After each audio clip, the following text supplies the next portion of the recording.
ভাই 10টা টাকা দিবেন? সকাল থেকে কিছু খাইনি। কাজ করতে পারছ না?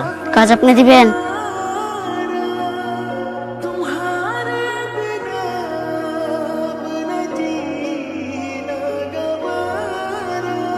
আই তোমার জন্য একটা সারপ্রাইজ আছে। কি সারপ্রাইজ? দাও। চোখটা বন্ধ করো না। চোখ বন্ধ। আমি না বলার আগ পর্যন্ত চোখই খুলবে না। চিটিং করতেছো না তো? এবার চোখটা খুলো। টান টানা।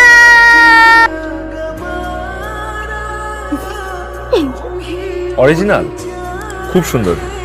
বলেছিলাম না তোমার জন্মদিনে তোমার জন্য একটা সারপ্রাইজ আছে। রঞ্জু এই ঘড়িটা পরবে না।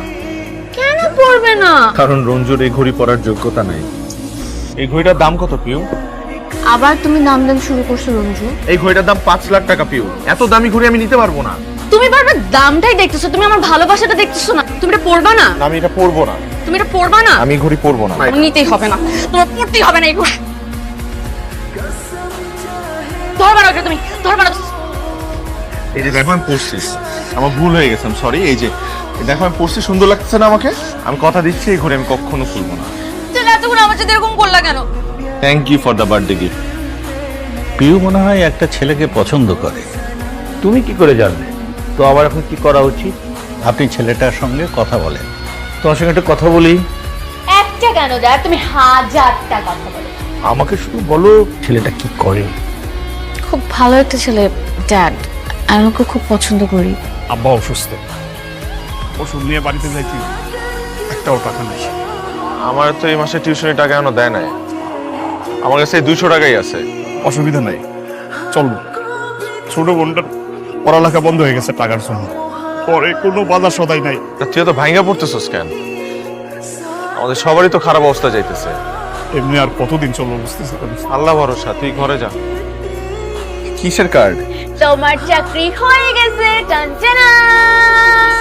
এই যে এই কার্ডটা দেখতে পাচ্ছ না, মামা তোমার জন্য একটা ইন্টারভিউ সেট করছে। ইন্টারভিউ বোর্ডে মামার এই কার্ডটা দিবার তোমার চাকরি হয়ে যাবে। আর ওরা আমার যোগ্যতা দেখবে না? এখনকার টাইমে যোগ্যতা থেকে লিংক বেশি প্রয়োজন। লিংক ছাড়া তো চাকরি হয় না। আর সেই জবে ঢোকার একমাত্র লিংক হচ্ছে এই মামার কার্ড। আচ্ছা ঠিক আছে, যাবো।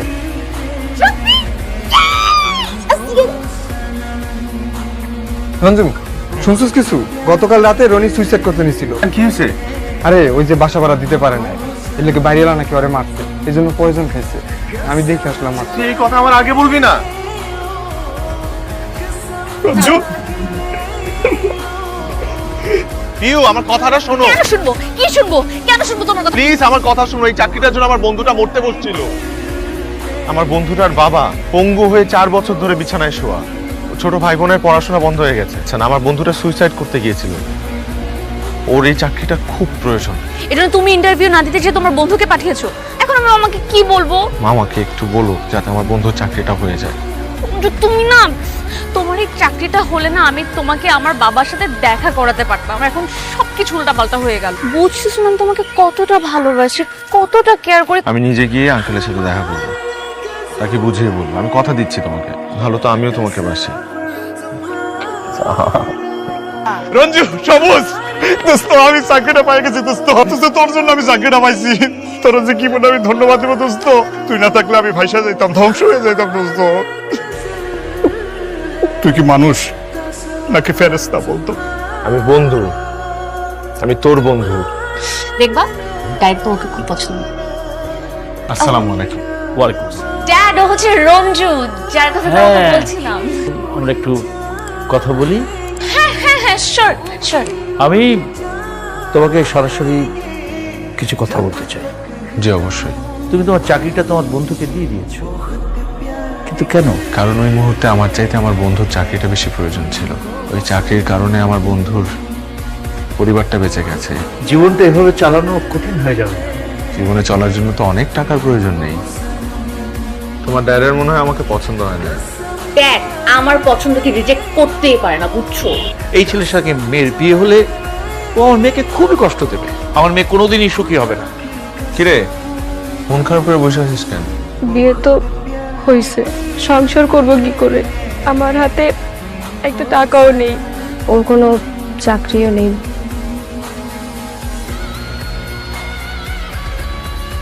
এই ঘড়িটা রাখ, এই ঘড়িটার দাম প্রায় 5 লাখ টাকার মতো। এইটা বিক্রি করে তোরা সংসারটা সাজায় নিস, নে ধর। আমি এটা নিতে পারবো না ভাইয়া। এটা তোদের বিয়ের গিফট হিসাবে দিলাম, আমি তো ভাই হিসাবে তোদের বিয়েতে কিছু দিলাম না, এটা রাখ। ধর এটা তুই। তোমার এই উপকার আমি কোনোদিনই শোধ করতে পারবো না ভাইয়া।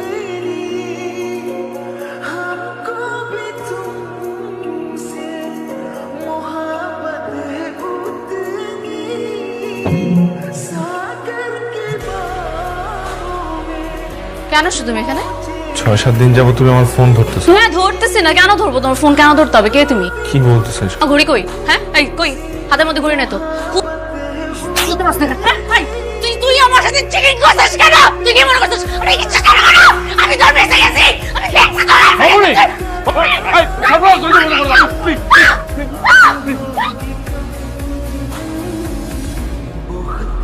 জবা, ভাইয়া আসো আসো, ভিতরে আসো। তোরে যে আমি একটা ঘড়ি দিছিলাম, ওই ঘড়িটা কই? ওই ঘড়িটা তো বিক্রি করছি, বিক্রি করে আমরা 3 লাখ টাকা পাইছি, এই বাসা নিছি আর নতুন একটা দোকান দিছি। কার কাছে বিক্রি করছিস? ভাই আপনি যে ঘড়িটা পরে আছেন, এই ঘড়িটা আসলে আমার ছিল। আমি একটা পরিস্থিতিতে পড়ে ঘড়িটা বিক্রি করে দিয়েছিলাম। ভাইয়া ঘড়িটা আমি ফেরত চাই। এই ঘড়িটা আমি 3.5 লাখ টাকা দিয়ে কিনেছি। ভাইয়া এই ঘড়িটা আমার খুব দরকার। আপনি আমাকে 4 লাখ টাকা দিন, আমি আপনাকে ঘড়িটা দিয়ে দিই। 4 লাখ টাকা?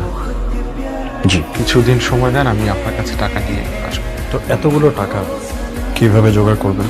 জানি না। আপনার জন্য আমার কাছে একটি অফার আছে। কি করতে হবে আমার? আপনাকে একটি কিডনি ডোনেট করতে হবে। কিডনির বিনিময়ে ঘড়ি আর 1 লাখ টাকা ক্যাশ। কাউকে কিছু বলার দরকার নেই, শুধু যাবেন।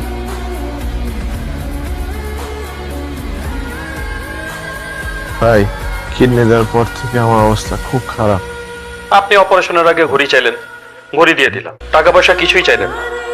এখন আর টাকা পয়সা চাইলে লাভ হবে নাকি ভাই? ভাইয়া আমার কিছু জানাও নেই কেন? সবুজ ভাই কিছু না করে তো কিছুই জানতাম না। আমি তো তোমার বোন, আমারই কো।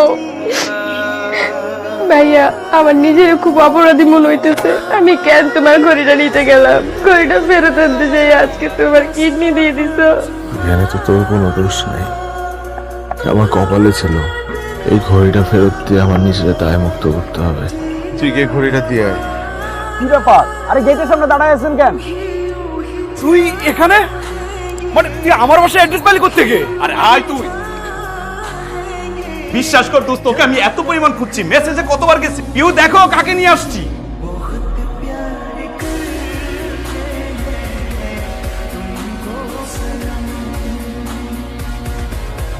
এ হচ্ছে রঞ্জু, আমার সবচেয়ে কাছের বন্ধু। ওর জন্য তো তোমার সাথে আমার পরিচয় হয়েছে। তুই যে অফিসে আমাকে চাকরি দিছিলি, ওই অফিসে ওর মামার সাথে আমার পরিচয় হয়। ওর বাবা মারা যায়, ওর মামা আমার সাথে ওর বিয়ে ঠিক করে। আমি তো তোর বিয়েতে কিছুই দিতে পারলাম না। এই ঘড়িটা তোর বিয়ের গিফট। কি বলছিস? লাগবে না। এই ঘড়িটার পেছনে একটা গল্প আছে। তুই চুপ কর। না আজকে আমি চুপ থাকবো না। আমি যখন বয়ফ্রেন্ড দিয়ে বিয়ে করবো বলে পালিয়ে আসি, তখন ভাইয়া আমাকে এই ঘড়িটা দেয়। আমি ঘড়িটা বিক্রি করি, 3 লক্ষ টাকা পাই। কিন্তু ভাইয়া এই ঘড়িটার বিনিময়ে একটা কিডনি হারিয়েছে। কি দোস্ত? এই ঘড়িটা ভাইয়া ওনার গার্লফ্রেন্ড দিয়েছিল। ওনার গার্লফ্রেন্ড ওনাকে ভুল বুঝে খুব অপমান করে। ঘড়িটা ফিরিয়ে আনার জন্য ভাইয়া তার একটা কিডনি বিক্রি করে দেয়। ওই মেয়েটা এত নিষ্ঠুর। ভালোবাসার মানুষ কখনো নিষ্ঠুর হতে পারে না। হয়তো আমাকে ভুল বুঝে ঠকে গেছে। এই ঘড়ি কিন্তু জেমস বন্ড পরেছিল। ভালো থাকিস। আসি। আসে মানে? আপনারা ভালো থাকবেন।